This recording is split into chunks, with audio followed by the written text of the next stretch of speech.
Okay, good day everyone. So let's talk about merchandising business. Okay, so pag-uusapan natin ngayon, paano nga ba yung nature of merchandising business at paano yung proper accounting sa mga transactions or business transaction under merchandising. So as introduced before, so basically we have two types of business, service concern and merchandising business. Okay, so pag sinabi nating service concern, okay, mga service company nagkakaroon ng income or revenue sa business the moment na nakapag-render or nakapag-perform ng services. So yun yung pinaka-source ng income niya.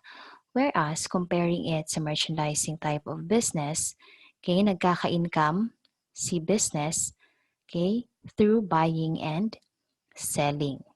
Okay, so bumibili ngayon sa business ng mga readily available for sale items at binibenta ito sa market at nagkakaroon siya dito ng sales. Okay?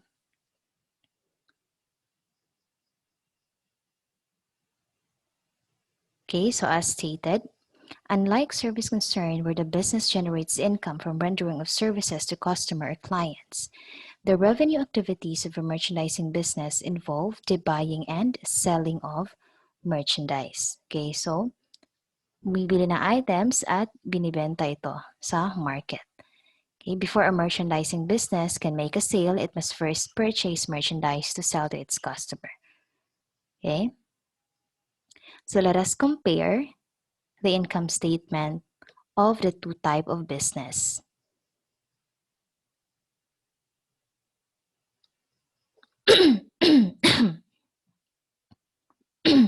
Yeah.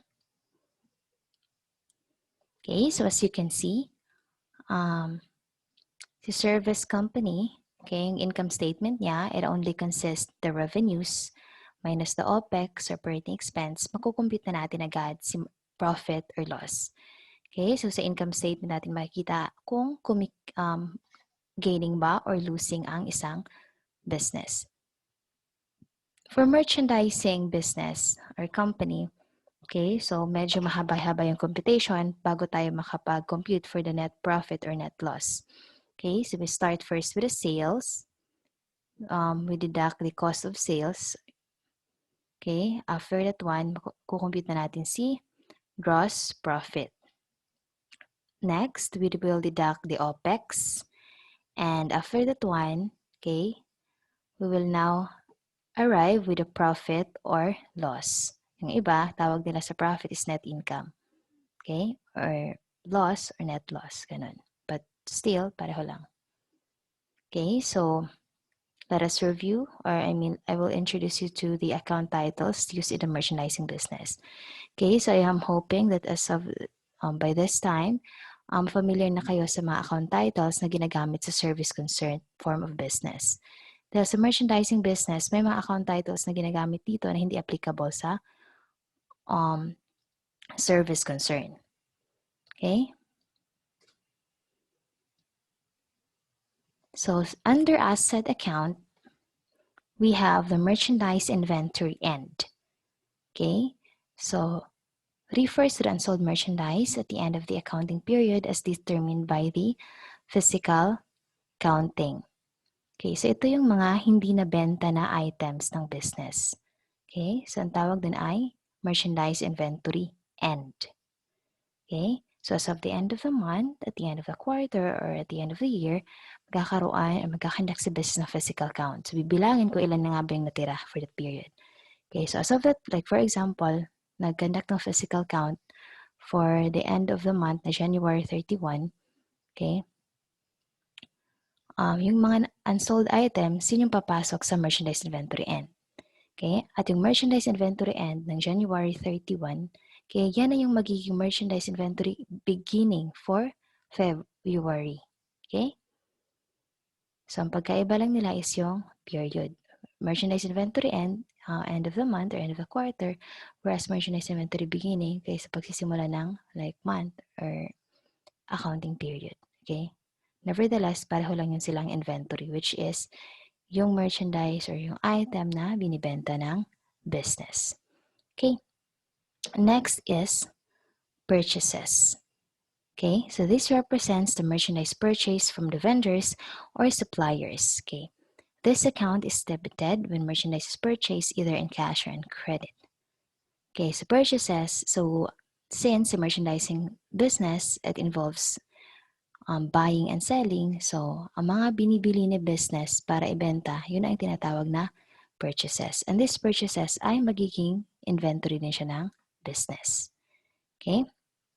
Purchase discount. Nagkakaroon ng purchase discount kapag nabili mo, okay? I mean, kapag nagbayad ka at early, within the discount period. So instead na bayaran mo yung full price, generous itong si supplier at binawasan yung babayaran mo. Okay, so ang binawas supposed to be na babayaran mo, tinatawag natin na purchase discount. Okay? Next, purchase return and allowances. So kailan nagkakaroon ng purchase return and allowances? Okay, so ito yon kapag may binili ka na items tapos it's either hindi ito na-meet yung expectation mo, may mga sira, may mga damages, okay? So pwede mo itong ibalik. And that is referred to as purchase return and allowances. Mga binalik mo kang supplier o sa binilhan mo. Okay? Purchase return and allowances. Freight in or transportation in. Okay? Transportation fees or cost of the merchandise purchase. Okay, so pag bumili ka ng item, tapos ikaw yung magbabayad sa transportation cost or like shipping fee. Okay? So ang tawag doon is transportation in. Okay? Pero in layman's term, pag sinabi natin freight in or transportation in, ito lang yung shipping cost. Okay? Magkano yung transportation fee, okay, na babayaran mo para makarating yung item sa'yo. Since ikaw yung buyer dito or at the standpoint ng buyer, papunta sa'yo yung item, okay? So, papasok yung item sa'yo, so therefore, ang gagamitin mo na account ay transportation in. Whereas, pag ikaw yung seller, tapos ikaw naman yung nag-shoulder sa shipping cost, palabas naman yung item, okay, so instead of transportation in, sa book ni seller, ang gagamitin niya doon ay transportation out. Kasi nga, palabas yung item sa kanya, papunta kang buyer. Okay, income accounts. We have 3. Sales, sales discount, sales return, and allowances. Okay, kanina, may purchases. Okay, ngayon naman, since may na-introduce na si purchases, ngayon naman si sales. Ito yung amount na nabenta kang customer. Okay, pwede itong sale, ay cash sale or sales on credit or sales on account. Okay, nagbenta ka, binayaran ng cash, cash sale. Nagbenta ka, inutang, sales on account. Sales discount, opposite lang ito ng purchase discount. Okay, so nagkakaroon ng sales discount kapag hindi mo pinabayaran yung full price kang buyer. Okay, so say for example, maagang nagbayad si buyer. Okay, so bibigyan mo siya ng sales discount. Or ito yung amount na ibabawas sa original price. Okay, so pareho lang sila ni purchase discount pero magkaiba lang ng standpoint. Kasi sa purchase discount, ang nagre-record nun ay si buyer. For sales discount is si seller. Okay? Sales return and allowances. Kaya pareho lang din ng purchase return. Kaso nga lang, si purchase return applicable dun sa book ni buyer. Si sales return and allowances, ito yung kapag may binalik na nakabenta ka ng item, tapos ibinalik ito ni customer sa'yo. Sales return and allowances ang tawag doon. Okay? So basically, pareho lang sila. May iba lang yung account title or account name, depending na kung kaninong book tayo magre-record. Kung ikaw nga ba ngayon si seller o ikaw ngayon si buyer. Ganun lang. Next, expense account. Freight out or transportation out. Okay, so ito yung nasabi ko kanina. Ito yung cost para ma-deliver o makarating kay buyer yung item. Transportation in ang tawag pag sa book ito ni buyer. So, bumili siya ng item, tapos siya rin yung bayad ng transportation cost papunta para makarating sa kanya yung item, ang tawag ng transportation in. Since papasok naman yung item sa kanya. Whereas pag transportation out ang ginagamit pag sa book ni seller kasi nga palabas yung item sa kanya sa transportation out. Okay. See, account debited for the freight and handling charges of merchandise sold to customers and shipped via land, sea, or air transportation. So, depende na yan. Purchase invoice terms. Okay, may cash or cash on delivery or COD. Cash, pag nakapagbenta ka at immediately nagbayad ng cash si customer or COD kapag makaka-receive lang tayo ng payment the moment na na-deliver na yung item. Okay, credit term is a term when payments for the merchandise are to be made as agreed by the seller and buyer. Okay, so ito na yung agreement na ni buyer and the seller. So, credit term could be pwede siyang installment or kaisahan yung pagbayad or pwede ding COD. So, depende na sa agreement ng buyer at ni seller. So, pwedeng sabihin nga ni seller na maging credit terms nila installment. Okay? Like, or pwede rin 20% down payment, the balance will be payable in 2 months, ganun. So, depende na yon sa magiging agreement ng dalawa. So, ang tawag doon is credit term. So, paano babayaran ni buyer si seller? Okay? Yun ay is-establish sa credit term. Credit period naman, ito yung time na allowed pa si buyer na magbayad. Say, for example, babayaran mo ito within 10 days, 20 days, within a month, or 2 months. Okay? So, yun yung credit period. The time allotted kung saan si buyer ay allowed pa na magbayad. Okay, second line is, na-skip pala natin, 2/10 net 30. This is a form of discount. Okay? Ibig sabihin yan, a 2% discount ay ibibigay kapag nakapagbayad si buyer within 10 days. Okay? Or pwede rin 2% discount ang ibibigay sa seller, 2% discount ang i-grant ngayon, okay? Ang ibibigay ngayon ni seller kay buyer kapag ito nga ay nakapagbayad within the end of the month. So usually ganito lang siya. Replaceable, hindi naman fix itong 2, pwede rin 3% or 5 over 10, depende na. Okay? So, basta that means 2% discount kapag nakapagbayad within 10 days. Net 30 days. Okay? So, for you to like have an actual picture of or para mas maintindihan pa kung paano nga ba ang proper accounting for merchandising business, let's go to the illustration. Okay? Sales. Okay, so may dalawang klase na sales. Okay, pwedeng cash sale or sales in account. Pag sinabi natin cash sale, ito yung nakapagbenta ka tapos immediately naka-receive ka ng bayad. Okay, sales in account, inutang yung binenta mo. Okay, so January 1, AA Traders sold merchandise for cash 150,000. So ang journal entry nun sa book na business. Okay,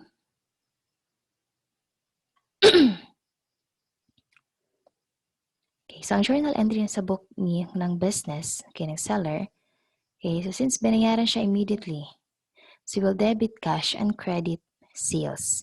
Debit cash 150, credit sales 150.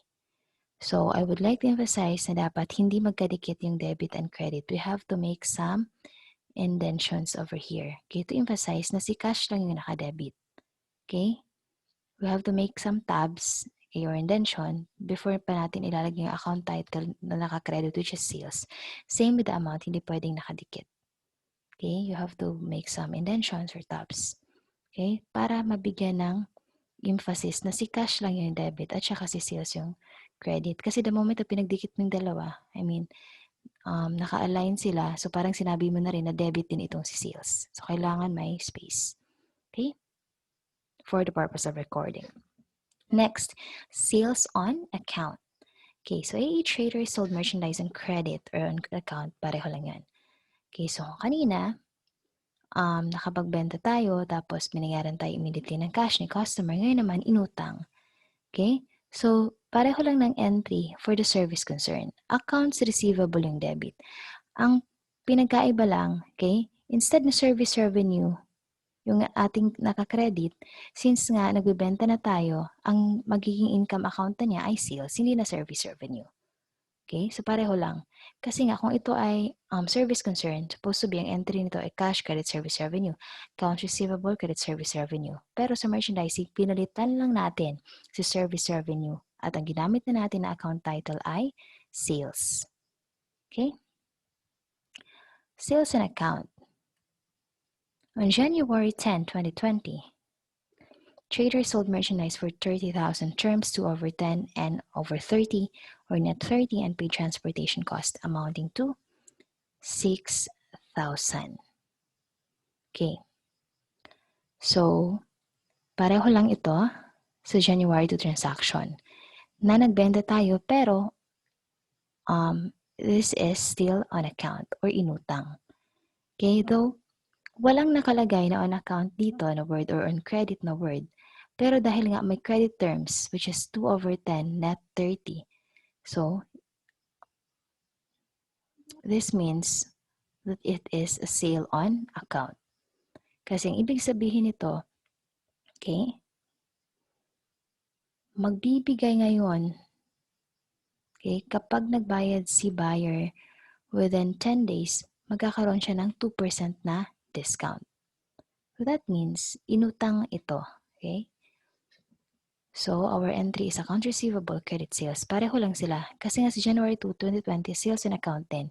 Pero wala lang siyang credit terms. Okay? Si sales and account na January 10, meron siyang terms na magbibigay daw si seller ng 2% na discount provided makapagbayad ngayon si buyer 10 days, okay, from the discount period.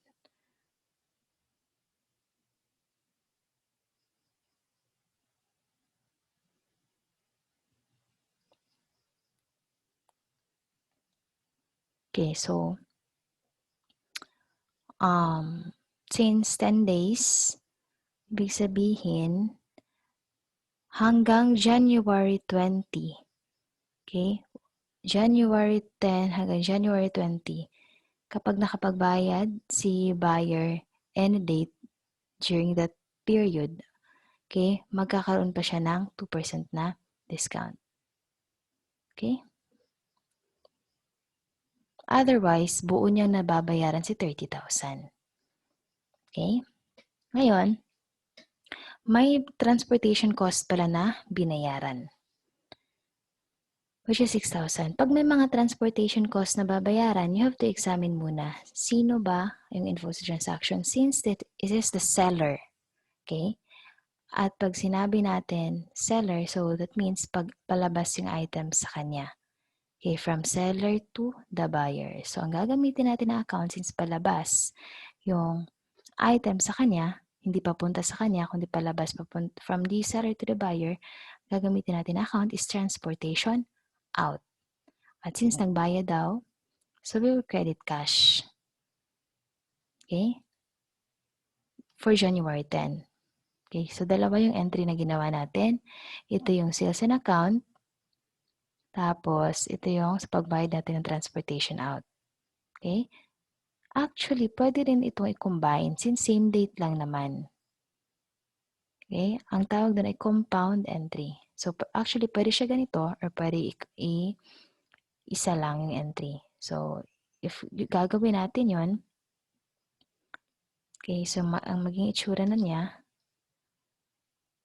okay, so, gawa tayo ng compound entry. For compound entry, dito na, still nakadebit pa rin si transportation out. Okay, tapos, naka-credit naman si cash na. Okay, nalagyan natin dito ng 6,000. Tapos, dito rin siya may 6,000. Okay, so kinumbine lang natin. So, instead na dalawang entry, compounded entry yung ginawa natin. Okay? So, either of the two, pwede. Pwedeng magkahiwalay or pwede rin yung sinabay mo lang yung pag-entry. Anyway, pag in-add mo lang naman dito, yung total debit mo ay 36, total credit mo ay 36, equal din. Okay? Balik na muna natin sa original na ginawa natin kanina. Saan ba yan? Okay, so yun na. As I said, pwede siyang magkahiwalay yung entry, pero pwede rin na isang entry lang. Okay? In which ito, i-debit mo, tatabi mo sa AR, tapos i-cash, tatabi mo sa sales. Okay? Tapos, we have January 16 transaction. Okay, so ano nga ba yung nangyari for the January 16 transaction? Okay. AA Traders collected customer account from January 10 transaction amounting to 30,000. Okay. So, nakolekta na daw natin itong sales on account natin na 30,000 ng January 10. So, since may discount offer na 2/10 net over 30, kailangan natin i-examine kung kailan nagbayad si customer. So, since pasok naman siya sa 10 days, kasi ngayong 10 days is January 10 plus 10 days. Okay, so hanggang January 20, makaka-avail pa si customer ng 2% discount. So, yung entry natin dyan, since January 16, so okay pa siya. So, pag nakolekta na natin ang bayad, okay, so we'll debit cash, hindi na, ang matatanggap na ngayon ni seller ay hindi yung 30,000 na buo kasi nga naka-avail pa naman ng discount. So, yung 29,400 lang. Okay? We will debit sales discount 600. Paano ba na-compute si sales discount? Sales discount, so 0.02, okay? So, bali si 2%, we just, ginawa natin itong decimal sa 2 places. Okay, to the left. So, 1, 2, so 0.02. We'll multiply sa 30,000, so that means 600 yung mababawas natin. 600 yung mababawas natin sa 30,000. So, yun na yung sales discount. Of course, i-credit natin ngayon sa accounts receivable. Since debit sa accounts receivable at another credit here sa January 16, di ba, magiging 0 na yung accounts receivable. Okay, if may imagine nyo siya sa ledger, naka-debit sa 30,000, tapos nilagyan na natin ngayon na 30,000 din sa credit, so naging close na yung accounts receivable, 0 na. Okay? Ngayon, what if nagbayad si customer, lagpas na ng 10 days. Example, January 21 na siya nagbayad. Therefore, wala nang sales discount. Magde-debit tayo ng buong 30,000. So, ito siya. Okay? Kasi nga, hindi na siya nakapag-avail. So, cash, credit, AR. Right? Okay. Next. Sales return and allowances. So, may binalik ngayon si customer. Okay? So, sales return and allowances. Tapos, ang credit niyan is accounts receivable. Okay? So, binawasan natin si accounts receivable.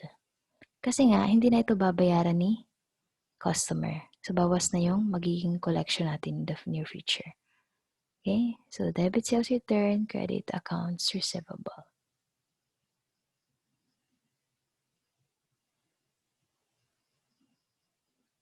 Okay, so proceed tayo sa cost of goods sold. Kung may sales tayo, may tinatawag din na cost of sales or cost of goods sold. Ito yung cost, o ito yung halaga ng inventory, halaga ng item na binenta. Kasi nga yung sales, may markup na doon or may nakapatong na doon na amount. Okay, may markup na.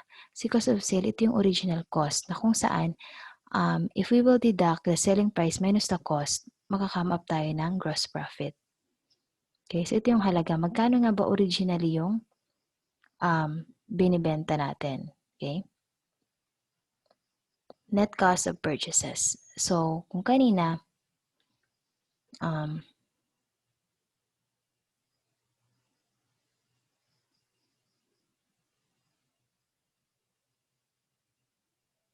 so sa purchases, kagaya siya ng sales, pwede tayong bumili, nagkaroon tayo ng purchases na binayaran natin agad ng cash. Bumili tayo, nagbayad agad tayo ng cash. Okay? Or bumili tayo pero inutang natin. Okay? So, ganito yun naman yung entry. So, bumili tayo. Okay, AA Traders purchased merchandise for resale and paid in cash 50,000. So, entry natin, debit purchases, credit, cash. Okay? Since nagbayad naman tayo agad. January 20 naman, purchase and account. So, debit purchases, credit, accounts, payable. Next, nagbayad din pala tayo ng transportation in. Okay, transportation cost. Since ngayon, tayo naman yung bumili, papunta sa atin yung item, so hindi na siya transportation out. Ang gagamitin natin is transportation in, credit cash. And if you notice, pareho lang yung pareho lang yung date ng pagbili natin ng merchandise and account at pagbayad natin ng transportation cost. So, pwedeng maging compounding entry ito. So, pwede natin i-combine, di ba? Purchases, 45,000, transportation in 7,000, tapos yung credit accounts payable, 45, credit cash, 7,000. Pero pwede din ganito na magkahiwalay. Okay? Purchase discount. Okay, opposite lang ng sales discount. So, ito, tayo yung nasa standpoint tayo as a buyer. Kung kanina, sales discount, tayo yung seller. Ngayon naman, tayo naman si buyer sa purchase discount. Okay? So, bumili tayo January 21, 2020 ng merchandise and account. So, kahit walang nakalagay na on account, basta may terms na nilagay, 2 over 10, net over 30, ano ito? It is a purchase and account. Okay? Payable ito siya. Okay? Hindi ito, bumili tayo tapos utang. Okay? Basta may credit terms. So, yung entry natin dyan, since utang, so magre-recognize tayo ng payable. Debit purchases, credit accounts, payable. Okay, so January 26. Okay, napasok pa rin siya sa 10 days. Kung kanina, kung yung unang transaction, January 21, nag-utang or umutang tayo. For January 26, we are paying the utang or the accounts payable. Since pasok siya sa 10 days, okay, makaka-avail pa rin tayo ng 2% na discount. Anyway, pwede ito palitan si 2 ha. Pwede siyang 5%, pwedeng 3%, depende na. Okay? So, since 2%, so hindi buo na 40,000 yung babayaran natin, di ba? So, let's just multiply 0.02 times 40,000. May purchase discount na 800. Okay? So, still, buo natin na i-debit sa accounts payable. Tapos, yung i-credit natin, since bayad naman tayo. So, we give up cash, so we credit cash. So, 39,200. Hindi yung 40,000. Kasi nga nakapag-avail pa tayo ng purchase discount. So, debit accounts payable 40,000, credit purchase discount 800, and credit cash 39,200. Okay. Ngayon, pag beyond 10 days now, which is January 4 and beyond, okay, so wala na tayong ma-avail na discount. So, ang entry natin, accounts payable, credit cash, wala nang purchase discount. Provided na nakapagbayad, assumption lang ito kung January 4 na siya nagbayad. Pero since January 26 naman, so nakapag-avail pa tayo ng discount. Purchase, return, and allowances. Okay. Si purchase return, pareho lang din yun siya kang sales return. Pero ngayon, si purchase return, nasa standpoint tayo ni buyer. So, ang treatment niyan, babawas natin sa accounts payable. Di ba may binalik tayo? May binalik tayo sa supplier. Okay? Sa binilhan natin. So, ibabawas natin yun sa accounts payable. So, we will debit accounts payable, credit purchase return, and allowances. Okay? Ganun lang. So, ganun yung mga typical entries. Okay? So, you just have to review, familiarize with the process. Kasi nga, bago yung mga account titles natin, diba? Okay? So, paano ba mag-prepare ng income statement? Kanina, it was shown to you ang pagkakaiba ng income statement ng service concern against this merchandising, in which sa service concern, madali lang yung paggawa kasi nga revenue minus the OPEX or the operating expense, net profit or loss na. Sa merchandising business, so ito yung formula niya. So, kukunin muna natin si net sales. Paano nga ba ma-solve or how to arrive or to compute for the net sales? So, i-add lang natin lahat ng sales. Whether sales on account ba yan, okay? mga inutang or cash sale, we will add. Okay, tapos we deduct the sales return and allowances minus sales discount. Okay, so the resulting figure is net sales. Tapos, we will compute for the cost of sales. Ito na yung halaga ng nabenta na items. Okay? Cost na nabenta ng cost of goods sold. Okay?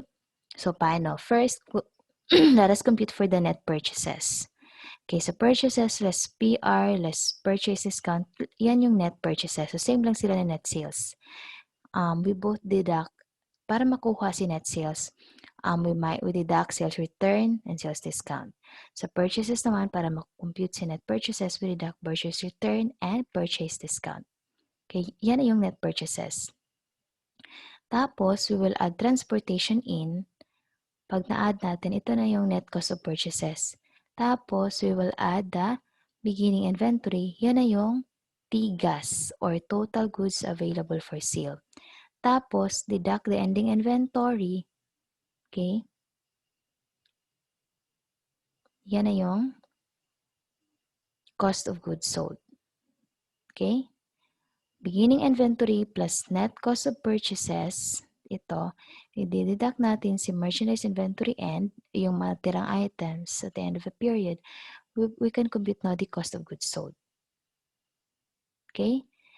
Tapos, pag na-compute na natin si cost of goods sold, saka pa lang natin ito i-deduct sa net sales.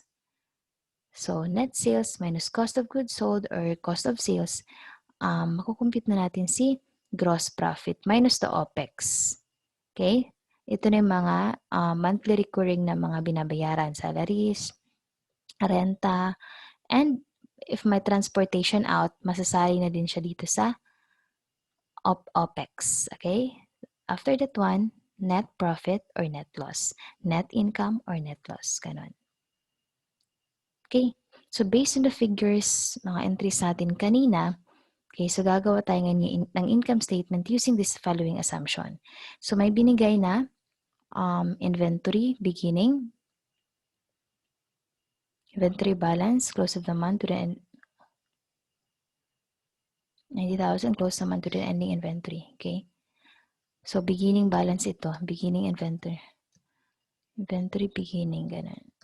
Beginning balance of 90 and close the month with ending inventory of 70. Tapos may binayaran daw na OPEX which is 45 in 55. Note if there is transportation out or transportation paid by the buyer, this will form part, madadagdag siya sa OPEX. Kasi notice, sa income statement, pag transportation in, madadagdag siya sa cost ng purchases kasi we add.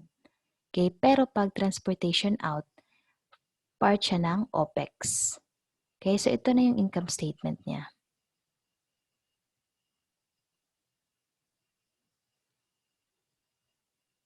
So, ito na yung itsura ng income statement. Okay, so una, kinukompute natin si net sales minus the cost of goods sold. Okay, so net sales minus the cost of goods sold, makukompute na natin yan si gross profit. After gross profit, i-deduct natin lahat ng expenses. Okay, net income or net loss. So, ito na siya. Si gross sales, in-add lang natin lahat ng sales. Okay, whether sales on account ba yan, cash sales ba yan, okay, we just add. Tapos, less the sales return, ma-minus natin. The sales return minus sales discount, ito na siya. Ito na ngayon ang net sales. Okay? Next, net purchases. So, purchases minus returns minus purchase discount, ito na ngayon si net purchases. We will add the transportation in. Okay? So, net purchases plus transportation in, yan yung net cost of purchases. We will add first the beginning inventory. Okay? So, basically, yung formula niya is beginning inventory plus purchases minus ending inventory. Yan na yung cost of goods sold. Okay? So, beginning plus net cost of purchases. Deduct natin yung natira na inventory. So, yun na yung, kasi ito yung si 90,000 na beginning inventory plus yung mga bagong nabili na business. Okay? Yung mga na-purchase niya for this month. Yan yung total goods na available para ibenta. Okay? Ngayon, pag nag-physical count na, okay, we can say that ito na lang pala ang worth ng natira. Therefore, if we will deduct From the total goods available for sale, we will deduct the cost of inventory end. Okay? So, we will arrive at the cost kung magkano nga ba yung na-benta lang. Okay? Available for sale minus ending inventory, makukuha natin yung cost ng mga nabenta. Okay? So, yan na yung cost of goods sold. So, net sales minus cost of goods sold. Actually, si cost of goods sold, ang iba, tawag nila dyan is cost of sales. So, pareho lang. Okay? So, sa accounting kasi paiba-iba yung terms, pero minsan similar lang yung ibig sabihin. Okay? So, yun na siya. Net sales minus cost of goods sold, we'll come up with the gross profit. Okay, so i-deduct lang natin lahat ng mga expenses. So, advertising, rent expense, transportation, out. Okay, transportation out. Be careful with this one. Okay, kasi transportation in, dagdag siya sa cost of purchase. Transportation out, OPEX. Transportation in, cost of purchase. Okay, so let's add lahat ng OPEX. Okay, lahat ng OPEX. So, 4,500 plus 5,500 plus 6,016. We'll deduct it from the gross profit. Okay, ito na yung may profit tayo. Pag nag-negative ito, tawag doon is net loss. Okay. So, yan siya. Okay, so for you to practice, I will be uploading a document. Tapos, you try to answer. So, this one, ito yung application. Okay, so i-upload ko ito. So, you'll try, you will write the journal entries. Ano nga bang journal entries for this transaction? Tapos, mag-prepare din kayo ng income statement. Okay?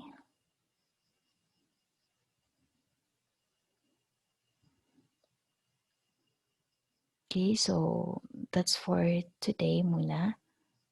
Okay, so ito pala yung transaction dito sa itaas. Yung ginawa, pareho lang din doon, pero nag-record tayo sa separate books. So ito yung book ni buyer. Ito yung itsura ng transaction niya sa book niya. Ito naman yung sa part ni seller. Okay?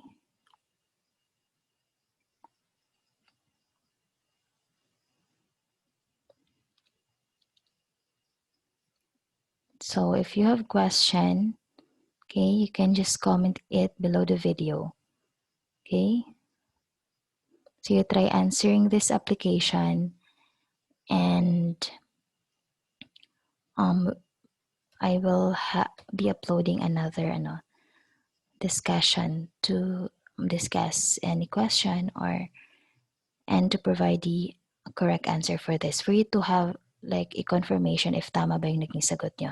Again, so ang gagawin nyo lang for this one is prepare journal entries. Tapos prepare the income statement. Okay? So that's it. Have a good night. Bye-bye.